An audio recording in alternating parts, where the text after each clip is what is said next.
sa akin pong pagkakulong dito, mga 70 na po, 70 ang bill na nagawa ko. Isusulong ko ito upang maging batas diyan sa Senado kasama ng aking mga kasamahan. Kaya both straight PDP laban. Bakit po both straight PDP laban? Para tuloy-tuloy po ang aming mga advokasya. Walang kokontra, walang kakalaban. Kami pong lahat ng kakaisa riyan.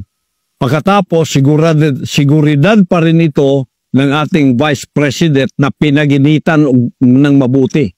Kita ninyo, ini-impeach ang isang Vice President sa mga unfounded na mga akusasyon tulad ng intelligence funds, samantalang billion, trillion ang nilulustay ng mga nasa kapangyarihan.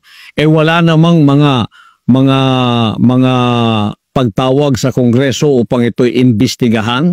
Ngunit hindi tinantanan ng ating Vice President upang siya ma-impeach. Pag na-impeach po kayo, perpetually hindi na kayo makapaglingkod sa bayan.